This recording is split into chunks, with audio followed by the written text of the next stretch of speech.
Olá, 11 horas e 30 minutos pelo horário de Brasília, desta quinta-feira, dia 21 de setembro de 2023. Esse é o Jornal do Empreendedor, segunda edição. Seja muito bem-vindo. Eu sou Sebastião Garcia e convido você para acompanhar comigo a partir de agora as principais notícias do dia. Pesquisa da CNC aponta que a intenção de consumo das famílias ficou estável em setembro. Perspectiva para os próximos 3 meses é de alta. Governo sanciona a lei que institui o selo Empresa Amiga da Amamentação. Essa poderá ser usada em embalagens, anúncios e publicidade. E ainda, Banco Central reduz taxa básica de juros da economia para 12,75% ao ano. Tudo isso você confere agora no Jornal do Empreendedor, segunda edição.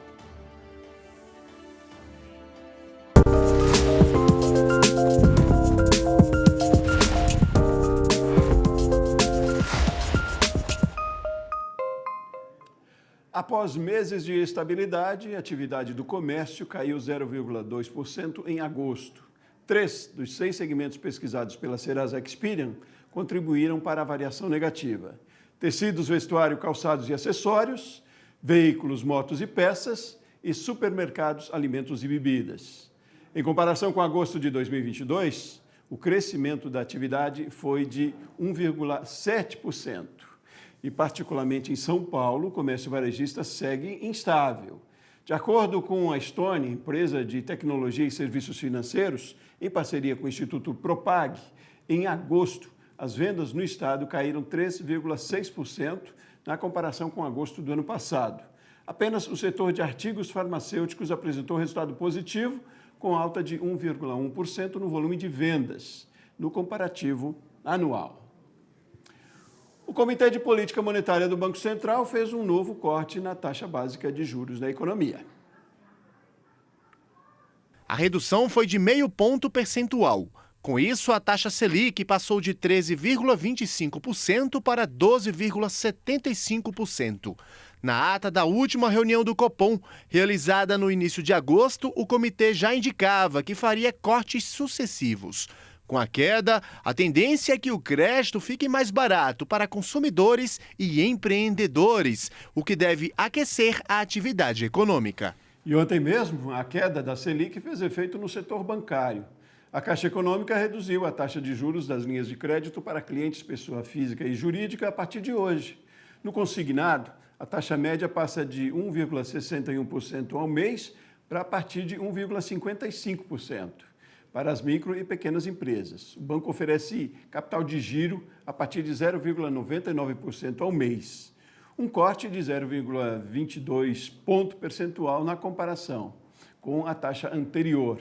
As micro e pequenas empresas passam a contar com prazo estendido para pagamento da linha de capital de giro em até 60 meses e carência de 6 meses, a depender da modalidade. Os recursos podem ser utilizados para a compra de estoque, adequação do fluxo de caixa, pagamento do 13º dos funcionários, entre outras necessidades, sem destinação específica. Também foram anunciadas facilidades para médias e grandes empresas. Os donos de restaurante começam a repassar aos clientes os custos dos insumos que estavam represados. Confira na reportagem.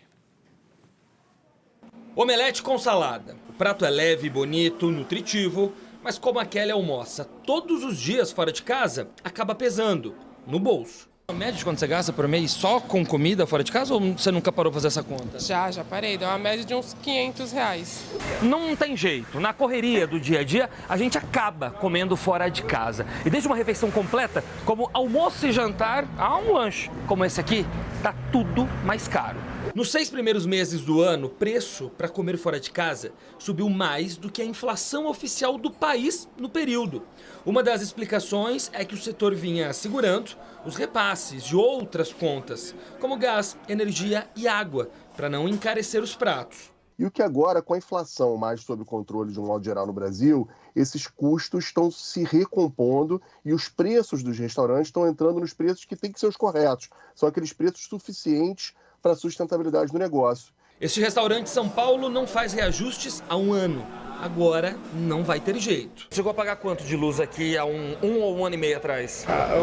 Já cheguei a pagar 4, 5. E hoje? Já 9. 9 mil reais. E na comida está pretendendo por uma margem pequena maior, que senão a saúde do seu estabelecimento... Não consegue. A gente também precisa comer. Mesmo com as altas, a tendência, segundo especialistas, é de estabilidade nos preços da alimentação fora de casa até o final do ano. E em breve deve haver aí já um arrefecimento disso, de tal forma que a inflação da alimentação fora do lar esteja mais em composição com o restante da inflação no país. Foi sancionada nesta quarta-feira a lei que institui o selo Empresa Amiga da Amamentação.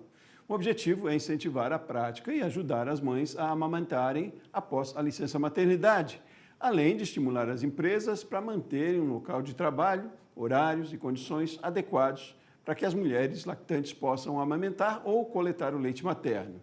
O selo Empresa Amiga da Amamentação pode ser utilizado em embalagens, em anúncios e peças de publicidade. No próximo bloco, as possibilidades de negócios para quem quer trabalhar com trilhas ao ar livre. Nós voltamos já já.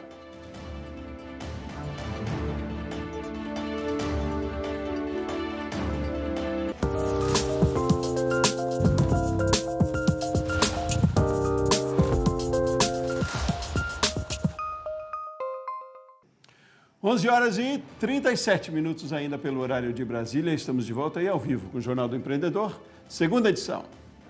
E vamos conferir já o calendário de feiras de negócios. A FEPontal, Feira de Negócios do Pontal Mineiro, será de 21 a 24 de setembro no Parque de Exposições Juscelino Kubitschek, em Itaituba, Minas Gerais. A Expo Cruz, feira que reúne empreendedores de 21 países, acontece de 22 de setembro a 1º de outubro em Santa Cruz de la Sierra, na Bolívia. A feira criativa O Balaio, para empreendedores de artesanato, artes visuais, gastronomia, plantas e tudo mais de economia criativa, acontece nos dias 23 e 24 de setembro no novo Parque Alvorada, em Dourados, Mato Grosso do Sul. A feira Pet Connect, de inovação para pet shops e clínicas veterinárias, está marcada para os dias 23 e 24 de setembro no Centro de Convenções Trade Hotel, em Juiz de Fora, Minas Gerais. A Baby Fair para mães, gestantes, bebês e crianças será no dia 24 de setembro no Parque Burle Marx, em São Paulo. E a Campina Hair, feira de negócios para o setor de beleza, será nos dias 24 e 25 de setembro no Polo Shopping Campina Grande, na Paraíba. Os pequenos agricultores das grandes cidades podem contar com crédito em financiamento rural. Esse é um dos benefícios do Programa Nacional da Agricultura Urbana e Periurbana, lançado pelo governo federal. A ideia é estimular pequenas hortas em escolas e áreas públicas. Quem explica é a secretária executiva do Ministério do Desenvolvimento Agrário, Fernanda Machiavelli.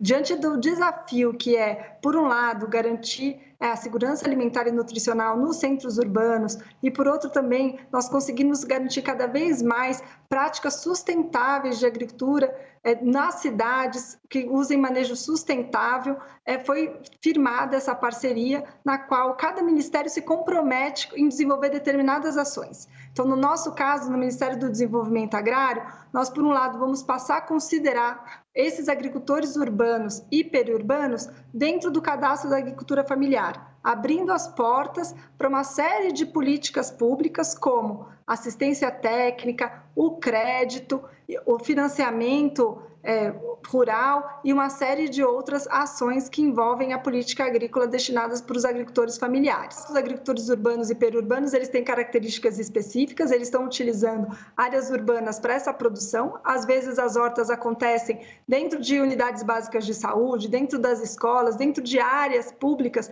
que não estão sendo utilizadas, mas também existem aqueles agricultores que já estavam nas cidades quando a malha urbana se expandiu e que eles passam a ficar dentro dessas áreas. E a gente quer que esses agricultores também possam continuar realizando esse trabalho de produção de alimentos. Nós vamos agora financiar essas redes da agricultura urbana e periurbana que acontecem nos grandes centros. Nós também vamos estimular essas unidades de referência, então, para a criação de hortas urbanas em várias cidades.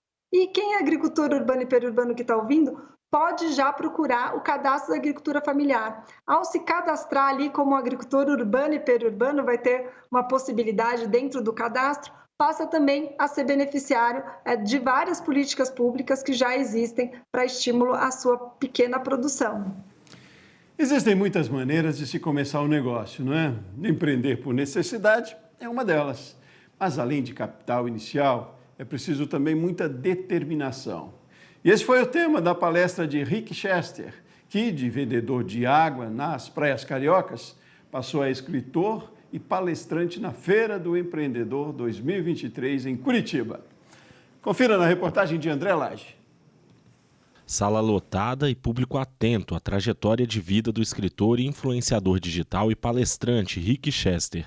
No palco principal da Feira do Empreendedor 2023, ele contou que o empreendedorismo surgiu em sua vida diante da necessidade. Ao ficar desempregado, buscou a ajuda de um amigo que o emprestou R$10 para comprar água e vender nas praias de Copacabana, no Rio de Janeiro. O negócio trouxe bons resultados. Começava aí uma história de sucesso nas vendas. A história é igual da maioria, que um cara que luta, que vai em busca daquilo que quer e não desiste e faz a coisa acontecer. Partindo de pouquíssimos recursos, mas respeitando cada degrau, respeitando o processo, tendo muita fé, resiliência, foco, determinação, buscando conhecimento, até que eu tivesse aqui para contar essa história para outras pessoas. Mas é um cara comum, um cara que saiu da base que todo mundo saiu, mas que entendeu algumas coisas e começou a melhorar a si próprio para que ele pudesse alcançar os resultados e ser referência para mais alguns. Em 2018, Rick Chester se tornou conhecido ao lançar um vídeo na internet de apenas 1 minuto ensinando os brasileiros a enfrentar a crise. Depois disso, foi garoto propaganda do Santander e palestrante de Harvard. Lançou 3 livros que alcançaram mais de 12 milhões de exemplares vendidos. E o segredo da prosperidade está na capacidade de acreditar no negócio e não desistir. Eu acho que a galera sempre procura um boom. O que eu tenho que fazer? Não desistir. Não tem ponto alto, não tem segredo, fórmula mágica, varinha de conta, não existe isso. Isso é uma balela que se conta. Ponto alto é faz o básico, e o básico é o que eu vou falar com essa galera aqui. É não desistir, buscar conhecimento, fazer acontecer. O restante é consequência desses primeiros fatores. O ponto alto é você acreditar e ir em busca. A história de Rick Chester é inspiração para muita gente. Tanto que sua apresentação teve lotação máxima. Diante da situação, alguns admiradores tiveram de assistir ao palestrante em um dos telões do evento. O barbeiro Jonathan Rosa foi um deles. Para ele, a palestra foi uma injeção de ânimo para seguir firme e forte no mundo dos negócios. São coisas que eu vou colocar nos meus empreendimentos que vou tentar, pode ser que não chegue aonde ele chegou. Mas acho que a caminhada, como ele falou, é longa, a gente tem que tentar e não pode desistir, tem que ser persistente. E teve também quem não segurou as lágrimas e se emocionou com a história de quem saiu da extrema pobreza e se tornou um empreendedor de sucesso. Foi muito emocionante para mim ver a história dele e ele motiva e faz com que a gente siga e não desista, não pense em desistir, siga para o próximo nível e bora lá. A saúde pesa cada vez mais nas escolhas alimentares dos consumidores. Por isso, o mercado de comidas e bebidas saudáveis é um dos que mais crescem no mundo. Veja na reportagem de Camila Xavier.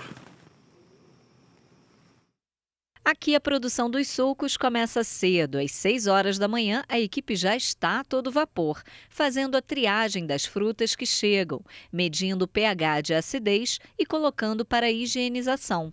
Agora sim, elas estão prontas para serem processadas nesta máquina, que tira o caldo das laranjas, limões e tangerinas. O próximo passo é fazer a mistura das frutas e envasar. Esse processo é feito manualmente, garrafinha por garrafinha. Depois, coloca-se a tampa e o rótulo. Por dia, são produzidas em média 2.000 garrafinhas dessas de suco. Nesta etapa, já em fardos, as bebidas estão prontas para serem comercializadas. Nós estamos já há 13 anos produzindo né? Suco natural, sem corante, sem conservante. E a gente tem buscado com muito assim, afinco, produzir suco com frutas aqui da região, principalmente com frutas da agricultura familiar, né? Essa questão da rastreabilidade é essencial, né? Por 2 motivos.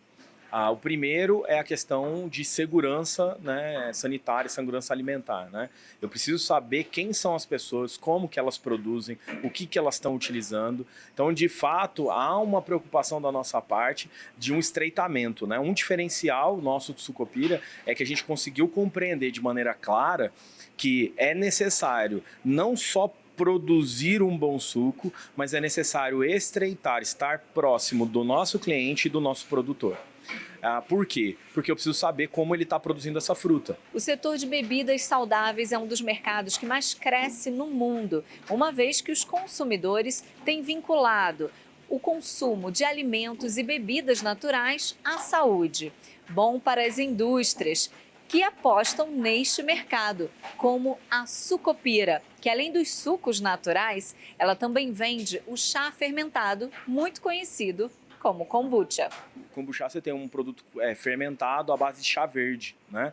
E uma das coisas que as pessoas não sabem é que você precisa de uma área isolada para a produção, né? E principalmente porque esse produto ele representa um fator de contaminação para outros produtos, né? Então, porque é o que a gente chama de produto vivo. Um mercado que teve uma grande procura para este empreendedor que trabalhava com buffet. Começa um delivery de alimentos, do delivery de alimentos nasce um buffet e eu sempre tive por hobby produzir suco, né?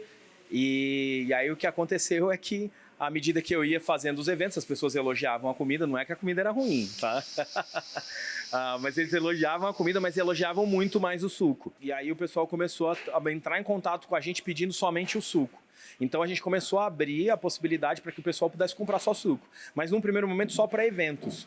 Veio o movimento de food truck, aí a gente começou a gente navegou bem nesse movimento, e nós ainda tem um projeto de licenciamento onde nós temos 2 combis e a gente já entendia naquela época que se a gente olhasse para a Sucopira e se compreendesse como food truck, a gente morreria com o movimento de food truck. Então naquele momento a gente começou a fazer a venda de suco para estabelecimentos, né, que é o que a gente chama de B2B hoje.